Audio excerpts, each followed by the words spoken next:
Welcome. My name is Amy, and I will be your personal guide as together we explore strategies to improve your skills to make you a more effective leader. You've taken an important step in enhancing and expanding your ability to interact with others in a meaningful and impactful manner, and I want you to get everything you can out of this training. This training is designed so that you can take it at your own pace. Take your time, do the activities to ensure you will be able to put your new learning into practice. Learning alone will not make you successful. You must take action.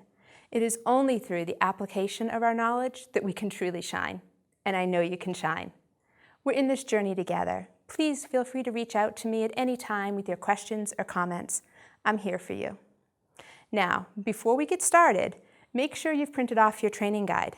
This will help you capture all the key information you will need to put your learning into practice. I know, it may seem old school, but some of the latest research shows that writing out notes is the most effective way for adults to learn. So if you haven't printed out your guide yet, hit that pause button and go do that right now. All ready? Excellent. It's my pleasure to be your guide through this training. Let's begin. How to adapt your leadership for developing teams. We all know that being a leader means sometimes you have to shift or alter your approach for various situations. You may also be aware that there is a process that teams transition through from when they first come together to when they are becoming highly functioning. Have you thought about how to match your leadership approach to the specific phases that your team is experiencing? Let's take a look at the phases of team development and the leadership strategies best suited to each phase. Phase 1, forming. When a team first comes together, they are focused on getting to know each other and figuring out how they might all get along. First impressions are being made, and everyone is assessing who they like and hoping to be liked by the other members. In this first phase, everyone tends to play nice. Well, there might be some superficial discussion about the work the team is trying to accomplish. Most of the attention will be on forming preliminary bonds with each other. To facilitate the forming phase, leaders need to encourage each member to talk about their strengths and what skills they bring to the team. Another great question to ask during this phase is for everyone to express their understanding of what the purpose of this team is. This can help the leader see where each person is coming from and what their perspective is on the potential success of the team. Asking questions can help team members develop a sense of trust in the leader. The leader needs to allow for the forming of these bonds, yet set clear expectations for the work at hand. This is when the goals and objectives need to be clearly outlined. The leader needs to establish the roles and responsibilities of the team and set the tone for the team's attitude. Team charters can be helpful in documenting and sharing this information. The team is also getting to know you as a leader, so it's important that you can articulate what your leadership style is. This will help the team members feel confident in your ability to learn them. The key leadership skills for this phase are empathy and communication of vision. Phase 2, storming. In the storming phase, the politeness of forming has worn off and the claws start to come out. The realization of all of the barriers and challenges of the work come to light, and members show sign of apprehension and stress. At the same time, they've all sized each other up and are now working to establish status over each other. Frustration and negative feelings will run rampant and create a sense of vulnerability. As Patrick Lencioni says, great teams do not hold back with one another. They are unafraid to air their dirty laundry. They admit their mistakes, their weaknesses, and their concerns without fear of reprisal.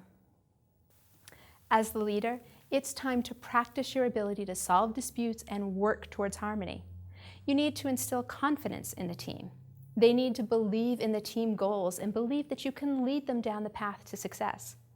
You need to project calmness while listening carefully to determine the causes of each conflict. It is important that you remain impartial and do not show favoritism towards any one team member. The team members will be watching you closely during this phase, and it will determine the amount of trust and respect they have in you. This is your make it or break it moment as a leader. You will need to give everyone a chance to voice their concerns and establish order within the team. It is critical that you don't take sides, but work to bring everyone together, clarify the goals and each person's role, and prepare to move them forward productively. The key leadership skills for this phase are conflict resolution and facilitation. Phase 3, norming. In the norming phase, the team is looking like a team.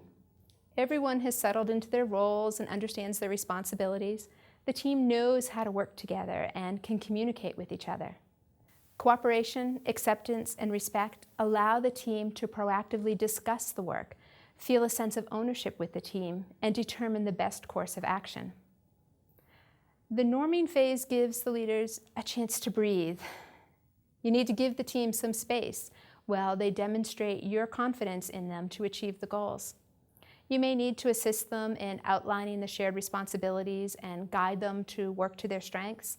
But for the most part, the leader takes the back seat to the team during this phase. As the saying goes, if we were all determined to play the first violin, we should never have an ensemble. Therefore, respect every musician in his proper place. Robert Schumann. The key leadership skills for this phase are delegation and encouragement. Phase 4, performing. The performing phase is where the work gets done and the goals are accomplished. The team is functioning cohesively and momentum builds. This is the phase that all teams strive for. The more highly functioning the team is, the brighter this phase will be. Leaders need to ensure that the team stays focused on the goals and keep the energy and enthusiasm strong. Lots of positive messaging is needed to help every team member feel valued. Communication should be frequent and provide clarity on the progress, and the leader should work to remove any obstacles to success that the team encounters. The key leadership skills for this phase are motivation and communication. If you need to be aware of what others are doing, applaud their efforts, acknowledging their success and encouraging them in pursuits. When we all help one another, everybody wins. Jim Stovall.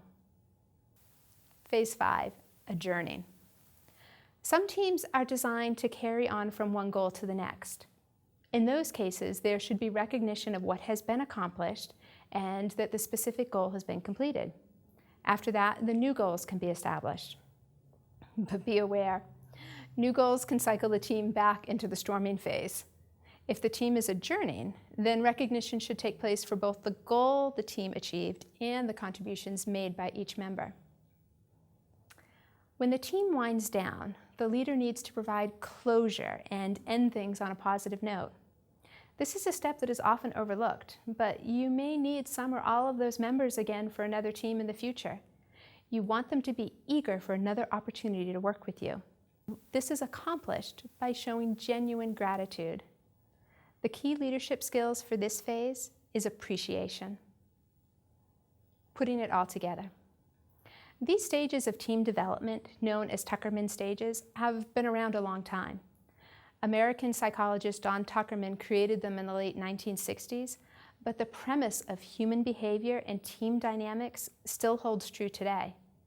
Many leaders are taught the stages of development, but how the role of the leader needs to shift in accordance with each of those stages is rarely discussed.